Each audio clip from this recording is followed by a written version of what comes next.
नमस्कार मेरे प्यारे भाइयों बहनों। आज से हम लोग शुरू करने वाले हैं क्लास सिक्स के हिस्ट्री से, जो क्लास 12 तक जाएगा लगातार। और ऐसे ही हम लोग सारे चैप्टर को चालू करेंगे।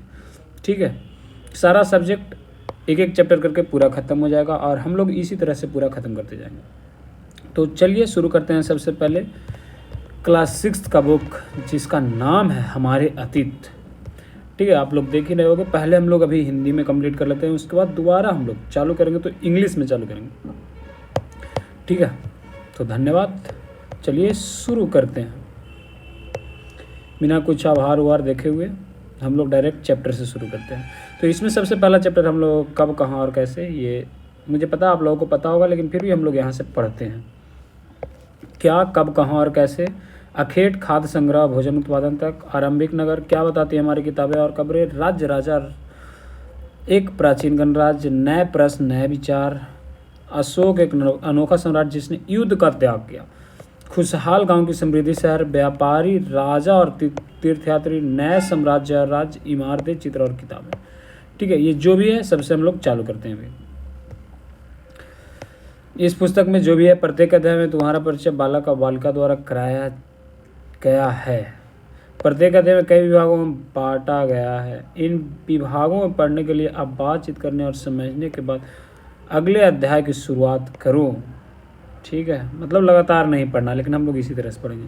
कुछ अध्यायों को कुछ परिभाषा दी गई है, कुछ अध्याय में स्रोतों में मंश दिया गया है। इन्हीं के आधार पर इतिहासकार इतिहास लिखते हैं। इन्हें ध्यान से पढ़कर इनमें दिए गए प्रश्नों पर चर्चा करो। हमारे बहुत सारे साथ चित्रों के रूप में है। प्रत्येक चित्र में अपनी एक कहानी है। तुम्हें कुछ अध्ययनों में मानचित्र भी मिलेंगे। इन्हें ध्यानपूर्वक देखकर अपने अध्याय में बताए गए स्थानों को ढूंढो। कुछ अध्याय में बॉक्स के रूप में जानकारी दी गई है। रोचक तथा अतिरिक्त सूचनाएं हैं। प्रत्येक अध्याय में अंत में अन्यत्र नाम का एक भाग है। तुम अपने पाठ में जिन घटनाओं को पढ़ रहे हो उन्हीं दिनों दुनिया के अन्य भागों में कौन कौन सी घटनाएं हो रही थी उसकी एक झलक दिखाने के लिए इसे दिया गया है। अन्यत्र ऐसा वाला रहेगा, उसमें महत्वपूर्ण परिवर्तन के लिए दिया गया है। ठीक है, प्रत्येक अध्याय के अंत में तुम्हें उपयोगी शब्दों की सूची मिलेगी। कुछ महत्वपूर्ण तिथियां, प्रत्येक अध्याय के पीछे तिथियों की एक सूची है। प्रत्येक अध्याय में पाठ के बीच में तुम्हें प्रश्न गतिविधियां दी गई है, कल्पना करो, ये सारा कुछ है। ठीक है, तो चलिए शुरू करते हैं सबसे पहला चैप्टर से, क्या, कब, कहाँ और कैसे। रशीद का सवाल है। रशीद बैठी अखबार पढ़ रही थी। अचानक उसकी निगाह एक सुर्खी पे पड़ी। 100 साल पहले। वह सोचने लगी कि कोई कैसे जान सकता है कि इतने वर्षों पहले क्या हुआ होगा। कैसे पता लगा? यह जानने के लिए कि कल क्या हुआ था तुम रेडियो सुन सकते हो, टेलीविज़न देख सकते हो या फिर अखबार पढ़ सकते हो। साथ ही यह जानने के लिए पिछले साल क्या हुआ था तुम किसी ऐसे व्यक्ति से बात कर सकते हो जिसे उस समय की स्मृति हो। लेकिन बहुत पहले क्या हुआ था यह कैसे जाना जा सकता है? अतीत के बारे में हम क्या जान सकते हैं? अतीत के बारे में बहुत कुछ जाना जा सकता है, जैसे लोग क्या खाते थे, कैसे कपड़े पहनते थे, किस तरह के घरों में रहते थे, और अखेटकों मतलब शिकारियों, पशुपालकों, कृषकों, शासकों, व्यापारियों, पुरोहितों, शिल्पकारों, कलाकारों, संगीतकारों या वैज्ञानिकों के जीवन में जानकारियां हासिल कर सकते हैं। अतीत के बारे में बहुत कुछ जाना जा सकता है। ठीक है, यही हम लोग, यही नहीं, हम यह भी पता कर सकते हैं कि उस समय बच्चे कौन से खेल खेलते थे, कौन सी कहानियां सुना करते थे, कौन से नाटक देखा करते थे, या फिर ये कौन कौन से गीत गाते थे। अब आप लोग पूछे कि ये जान के हम क्या करेंगे। भाई हम लोग जान के बहुत कुछ कर सकते हैं। ठीक है, उनके हिस्ट्री में कुछ ऐसा होता है जो एक बार हो चुका है वो बार बार होता है, रिपीट होता है हमेशा। ठीक है, तो इससे जान करके पिछले वाले गलतियों को देख के हम लोग सीख सकते हैं कि वो गलती नहीं करें। ठीक है, इसीलिए रहता है। लोग कहते हैं कि हिस्ट्री क्यों पढ़ें यार। लोग कहाँ रहते थे ये हम लोग जानेंगे। सबसे पहले मानचित्र पृष्ठ 1 और 2 में नर्मदा नदी का पता लगाओ। ठीक है, तो मानचित्र 1 पर चलते हैं। देखो नर्मदा सबसे पहले यहाँ पे होगा। ठीक है, ये है नर्मदा नदी। अब आगे चलते हैं। कई लाख वर्ष पहले से लोग इस नदी के तट पर रह रहे थे। यहाँ रहने वाले आरंभिक लोगों में से कुछ कुशल संग्राहक थे जो आसपास के जंगलों में विशाल संपदा से परिचित थे। अपने भोजन के लिए वे जड़ों, फलों तथा जंगल के अन्य उत्पादियों का यहीं से संग्रह किया करते थे। वे जानवरों को का अखेट भी करते थे। अखेट मतलब शिकार। ठीक है, ये सब सारा कुछ बेसिक है जिसे हम लोग को ध्यान में रखना है। ठीक है, सबसे पहले लोग कहाँ रहते थे? नर्मदा नदी के तट पर रहते थे। आरंभिक लोग कुशल संग्राहक थे जो आसपास के जंगलों में विशाल संपदा से परिचित थे। अपने भोजन के लिए जड़ों, फलों और उत्पादों को यहीं से संग्रह किया करते थे और जानवर को भी शिकार कर लेते थे। अब तुम उत्तर पश्चिम की सुलेमान और किरथार पहाड़ियों का पता लगाओ। उत्तर पश्चिम यहाँ सुलेमान और किरतार ये पहाड़ियाँ। इसी क्षेत्र में कुछ ऐसे स्थान हैं जहाँ लगभग 8000 वर्ष पूर्व स्त्री पुरुषों से सबसे पहले गेहूं तथा जौ जैसी फसलों का उपजाना आरंभ किया। उन्होंने भेड़, बकरी और गाय बैलों जैसे पशुओं को पालतू बनाना शुरू किया। ये लोग गांव में रहते थे। उत्तर पूर्व में गारो तथा मध्य भारत में विंध्य पहाड़ियाँ। उत्तर पूर्व में गारो, ये देखो इधर है गारो। उत्तर पूर्व में गारो जयंती यहाँ पे है। ठीक है, उत्तर पूर्व में गारो और बीच में विंध्याचल देखो यहाँ पे है। ठीक है, यहाँ पे ये है विंध्य पहाड़ियाँ। उन्होंने भेड़, बकरियों और पशुओं को पालतू बनाना शुरू किया। लोग गांव में रहते थे। उत्तर गारो तथा मध्य पहाड़ियों में पता लगाओ। कुछ अन्य ऐसे क्षेत्र थे जहाँ कृषि का विकास हुआ, जहाँ सबसे पहले चावल उपजाया गया। वे स्थान विंध्य के उत्तर में स्थित थे। मानचित्र पर सिंधु तथा इसकी सहायक नदियों का पता लगाने का प्रयास करो। सिंधु, ये है सिंधु और इसकी सहायक नदी झेलम, चेनाब, रावी, सतलज, ब्यास। ठीक है, झेलम, चेनाब, रावी, सतलज और ब्यास। ठीक है, सहायक नदियां उन्हें कहते हैं जो बड़ी बड़ी नदियों में मिल जाते हैं। ठीक है, बड़े नदी में जो मिल जाएगा उसको सहायक नदी कहेंगे। लगभग 4700 वर्ष पूर्व इन्हीं नदियों के किनारे कुछ आरंभिक नगर फले फूले। गांव में इसकी सहायक नदियों के किनारे कुछ समुद्र तटवर्ती इलाके में नगरों का विकास हुआ 2500 वर्ष पूर्व में। देखो, लगभग 4700 वर्ष इन्हीं नदियों के किनारे कुछ आरंभिक नगर फले फूले। गंगा व इसकी सहायक नदियों के किनारे तथा समुद्र तटीय इलाकों में नगरों का विकास लगभग 2500 साल पहले हुआ। देखो, 4700 साल पहले नदियों के किनारे आरंभिक कुछ नगर आया। ठीक है, लेकिन 2500 साल पहले की बात है, समुद्री एरिया में लोग रहने लगे थे। गंगा तथा इसकी सहायक नदी सोन का पता लगा। देखो, ये है गंगा नदी या इसका सहायक नदी सोन। ठीक है, सोन का पता लगा। गंगा के दक्षिण में इन नदियों के आसपास के क्षेत्र प्राचीन काल में मगध, वर्तमान में बिहार के नाम से जाना जाता था। इसके शासक बहुत शक्तिशाली थे और उन्होंने एक विशाल राज्य स्थापित किया। देश के अन्य हिस्सों में ऐसे राज्यों की स्थापना की गई थी। लोगों ने सदैव उपमहाद्वीप के एक हिस्से से दूसरे हिस्से तक यात्रा की। कभी कभी हिमालय जैसी ऊंची पर्वतों, पहाड़ियों, रेगिस्तानों, नदियों तथा समुद्रों के कारण यात्रा जोखिम भरी होती थी। फिर भी ये यात्रा उनके लिए असंभव नहीं थी। अतः कभी लोग काम की तलाश में तो कभी प्राकृतिक आपदाओं के कारण एक स्थान से दूसरे स्थान जाया करते थे। कभी कभी सेनाएं दूसरे क्षेत्रों पर विजय हासिल करने के लिए जाती थी।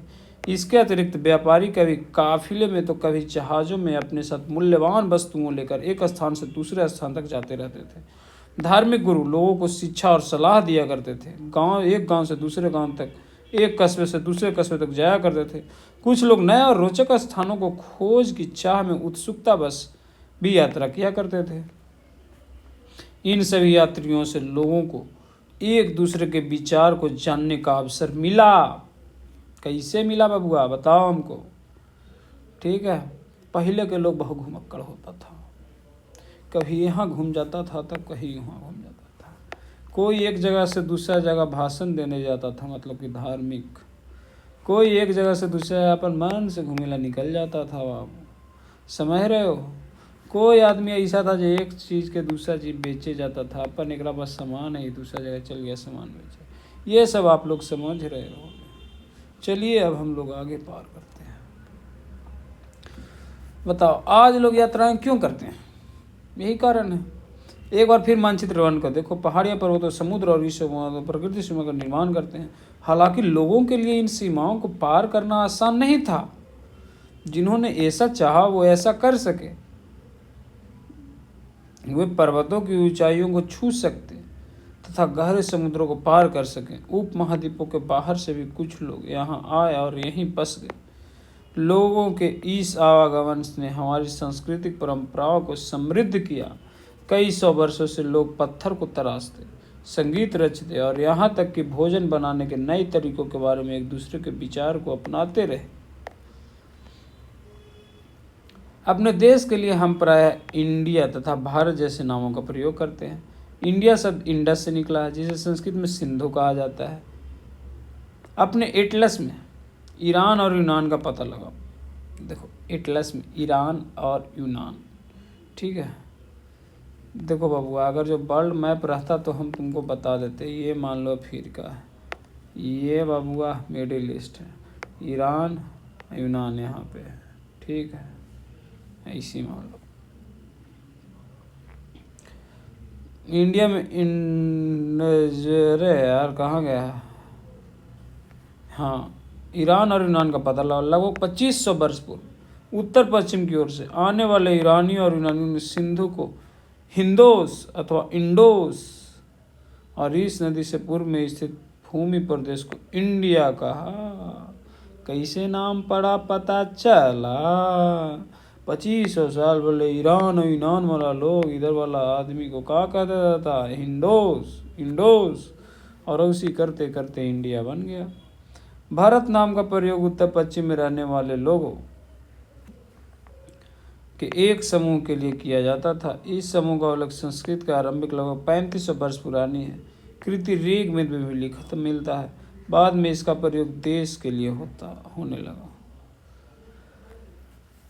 ठीक है, पता चला देश का नाम कैसे पड़ा, पता चल गया होगा। ईरान यूनान वाला 2500 साल पहले उत्तर पूर्व से ईरानी यूनानी सिंधु को हिंदोस अथवा इंडोस के नाम से जाता, क्योंकि सिंधु नदी था, ठीक है। उसके बाद हिंडोस या इंडोस के नाम से वो लोग पुकारता था, उल्टा पुल्टा बोल देता था यार।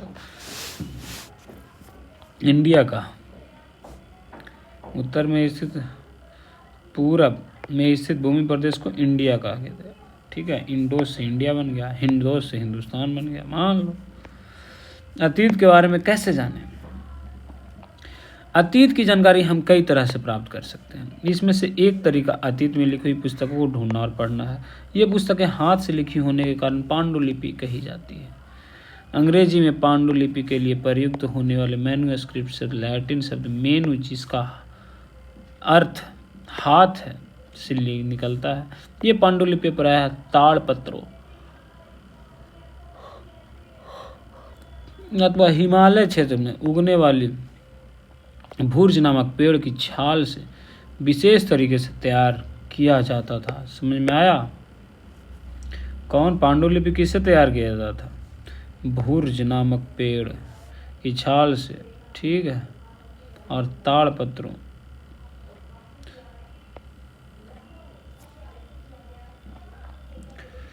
विशेष तरीकों से तैयार भोजपत्र पर लिखी जाती थी,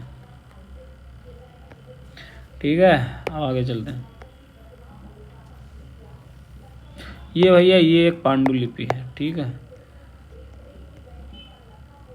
देखो यार राइटिंग कितना अच्छा बैठता था लोगों को। इतने वर्षों ने इनमें से कई पांडुलिपियों को कीड़ा खा लिया, कुछ नष्ट कर दी गई।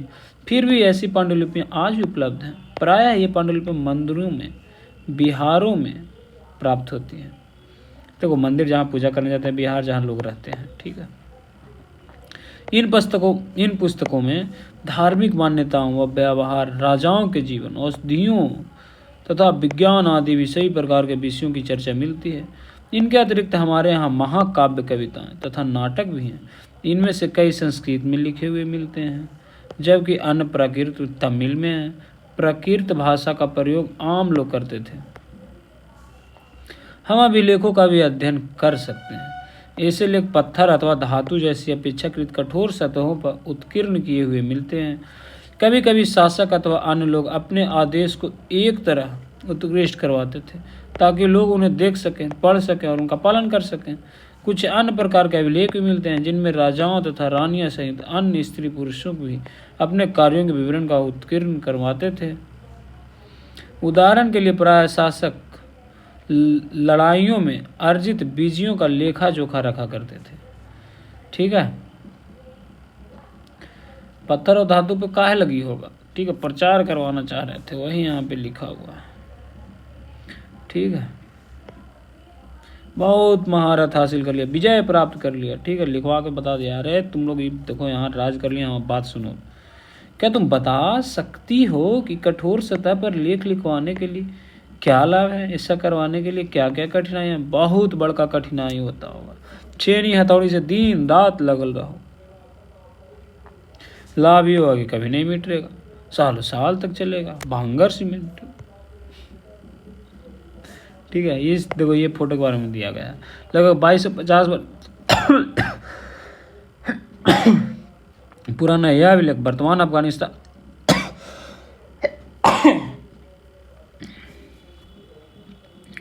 अफगानिस्तान के कंधार से प्राप्त हुआ।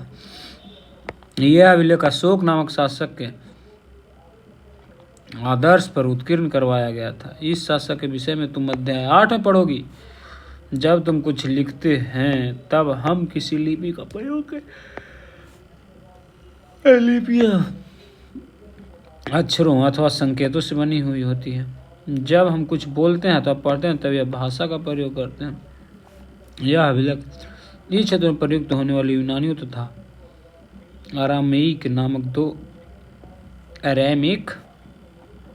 दो भिन्न लिपियों का प्रयोग भाषाओं में है। इसका अतिरिक्त अन्य कई वस्तुएं अतीत में बनी और प्रयोग में लाई जाती थी। ऐसी वस्तुओं का अध्ययन करने वाले व्यक्ति पुरातात्विद कहलाते थे। पुरातत्वविद पत्थर और ईंट से बनी इमारतें, अवशेष, चित्र और मूर्तियों का अध्ययन करते थे। पुरातत्वविद क्या करते थे बताओ? पुरातत्वविद के अगर बारे में पूछ लिया तो क्या बताओगे? मूर्तियों का अध्ययन करता था। ठीक है, वे औजारों, हथियारों, बर्तनों, आभूषणों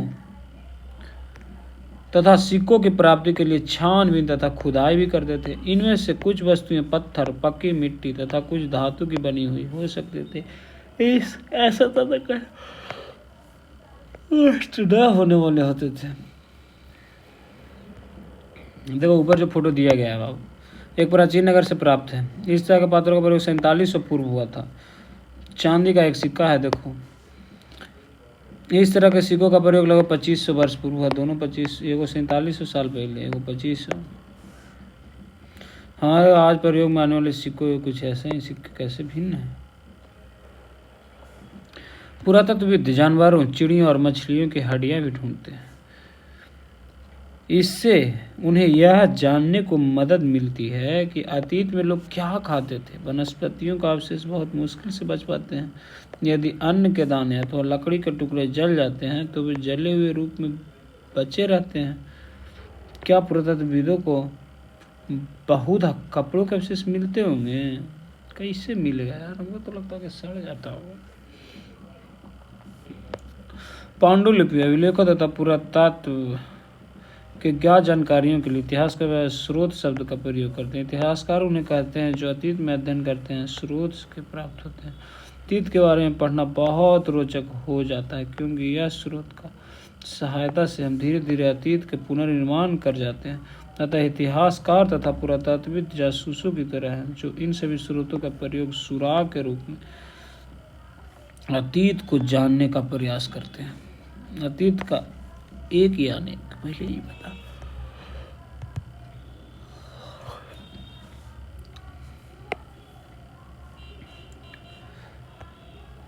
क्या तुमने इस पुस्तक के शीर्षक हमारे अतीत पर ध्यान दिया है, जहां अतीत शब्द का प्रयोग बहुवचन के रूप में किया गया है?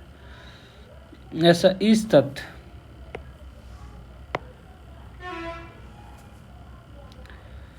ऐसा इस तथ्य की ओर से ध्यान दिलाने के लिए दिया गया है कि अलग अलग समूहों के लोगों के लिए अतीत अलग अलग मायने थे। उदाहरण के लिए पशुपालक अथवा कृषकों के जीवन राजाओं और रानियों के जीवन के व्यापारियों के जीवन शिल्पकारों के जीवन से बहुत भिन्न थे। जैसा कि हम आज भी देखते हैं कि उस समय के देश में अलग अलग हिस्सों में रीति रिवाजों का पालन करते थे। उदाहरण के लिए आज अंडमान द्वीप में अधिकांश लोग अपना भोजन मछलियां पकड़कर शिकार करके तथा फल फूल के संग्रह द्वारा प्राप्त करते हैं। इसके विरुद्ध शहरों में रहने वाले लोग खाद्य आपूर्ति के लिए अन्य व्यक्तियों पर निर्भर करते हैं। इस तरह के भेद अतीत में विद्यमान। इसके अतिरिक्त अन्य तरह के भेद हैं। उस समय शासक अपनी विजयों का लेखा जोखा रखते थे। यही कारण है कि हम उन शासकों तथा उनके द्वारा लड़ी जाने वाली लड़ाइयों के बारे में काफ़ी कुछ जानते हैं, जबकि शिकारी, मछुआरों, संग्राहक, कृषक अथवा पशुपालक जैसे आम आदमी प्रायः अपने कार्यों का लेखा जोखा नहीं रखते थे। पुरातत्व की सहायता से हमें उनके जीवन को जानने में मदद मिलती है। हालांकि अभी भी इनके बारे में बहुत कुछ जानना शेष है। बताओ बाबू, तिथि के मतलब क्या होगा? अगर कोई तुमसे तिथि के विषय में कुछ पूछे तो तुम शायद उस दिन की तारीख, माह या वर्ष जैसे 2000 तथा इसी तरह के कोई और वर्ष बताओगे।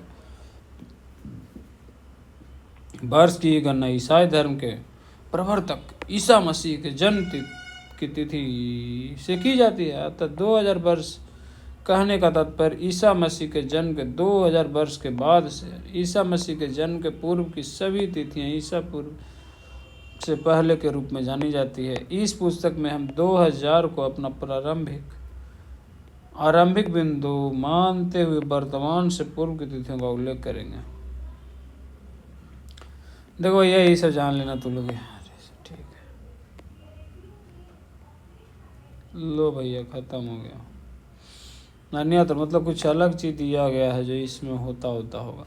जैसा कि हमने पढ़ा, अभिलेख कठोर सतह पर उत्कीर्ण करवाए जाते थे। इसमें से कई अभिलेख कई सौ वर्ष पूर्व लिखे गए थे। सभी अभिलेखों में लिपियों और भाषाओं का प्रयोग हुआ है। समय के साथ साथ अभिलेखों में प्रयुक्त भाषाओं तथा लिपियों का बहुत बदलाव आ चुका है। विद्वान यह कैसे जान पाते कि क्या लिखा गया था? इसका पता अज्ञात लिपि का अर्थ निकालने की प्रक्रिया द्वारा लगाया जा सकता है। इस प्रकार से अज्ञात लिपि को जानने में एक प्रसिद्ध कहानी उत्तरी अफ्रीका देश मिस्र से मिलता है। लगभग 5000 पूर्व यहाँ के राजा नहीं रखते थे। जैसे कैसे बताएगा, बता। ऐसा को पी बोल देंगे, ठीक है। ऐसा वाला देखो यहाँ पे पी है, ऐसा वाला को टी बोलेंगे। कहाँ ऐसा वाला? इसमें नहीं है, लेकिन इसमें टी है। टी देखो नहीं है। ऐसा वाला को देखो ओ बोलते हैं। ऐसा वाला को ओ बोलेंगे। ऐसा वाला को आई बोलेंगे। ऐसा वाला को एल बोलेंगे। ऐसा वाला को एम बोलेंगे। नहीं है इसमें ऐसा वाला, ये तो इस तरह से पता लगाते हैं। ए देखो ए है, और देखो ऐसा आर है, ऐसा डी टी मीन्स क्या होगा बबुआ? डी या टी कुछ हो सकता। मिस्र में उत्तरी तरफ के रोसेटा नाम का एक कस्बा है।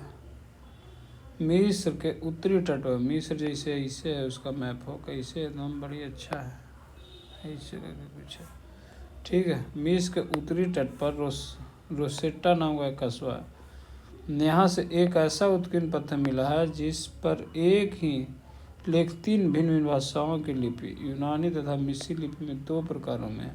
कुछ विद्वान यूनानी भाषा पढ़ सकते हैं। उन्होंने बताया कि यहाँ राजाओं तथा रानियों का नाम एक छोटे से फ्रेम में दिखाया गया। इसे कारतूस कहा जाता है। इसके बाद विद्वानों ने यूनानियों तथा मिस्री संकेतों को अगल बगल रखते हुए मिस्री अक्षरों का समानार्थक ध्वनियों की पहचान की। कि तुम देख सकते हो कि यहाँ एल अक्षर के लिए शेर तथा ए अक्षर के लिए चिड़िया के चित्र बनाए गए। देखिए आप लोग, एक बार जब उन्होंने यह जान लिया कि विभिन्न अक्षरों किनके लिए प्रयुक्त हुए हैं तो आसानी से अन्य लोगों को भी पढ़ सकते थे। वही बात है जो सुमेर। नर्मदा घाटी कहाँ पे था? नर्मदा घाटी सबसे पहले आदमी रहे लगा था लगभग 2500 पूर्व नगर, यही होगा।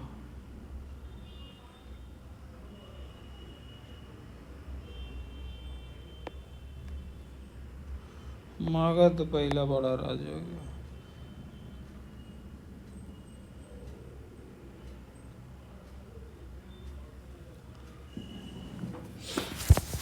गंगा घाटी पहला बड़ा राज्य।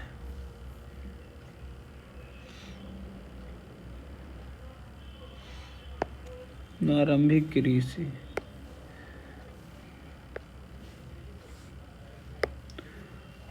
नर्मदा घाटी आरंभिक कृषि।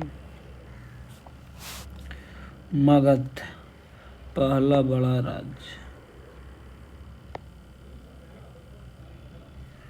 गारो पहाड़ी, सिंधु तथा इसकी सहायक नदियां।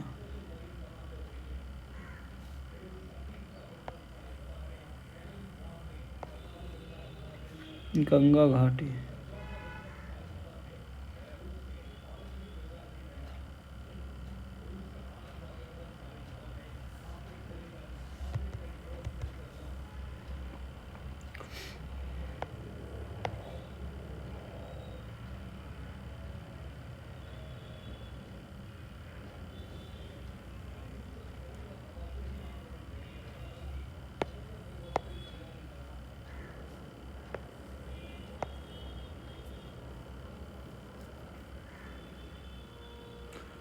हाँ 8000 वर्ग कृषि का आरंभ हुआ।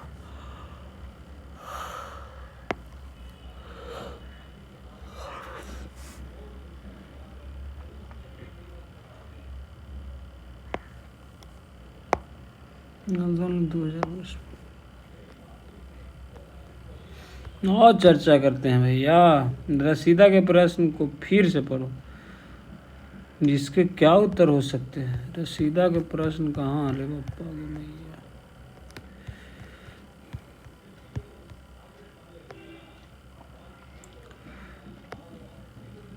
इतने वर्ष पहले कैसे पता चलता होगा? ये तो आसानी से आप आंसर दे सकते हो भैया जी। देखो, रसीदा के प्रश्न का यही जवाब है कि पुराने, आज से कई सालों की जानकारी है, हम लोग पांडुलिपियां से इंस्क्रिप्शंस तथा पुरातत्व विज्ञानियों द्वारा खोजे गए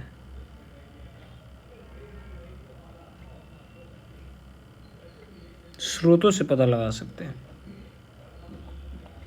पुरातत्वविदों द्वारा पाई जाने वाली सही वस्तुओं की एक सूची बनाई। इसमें से कौन सी वस्तुएं पत्थर की बनी हो सकती है?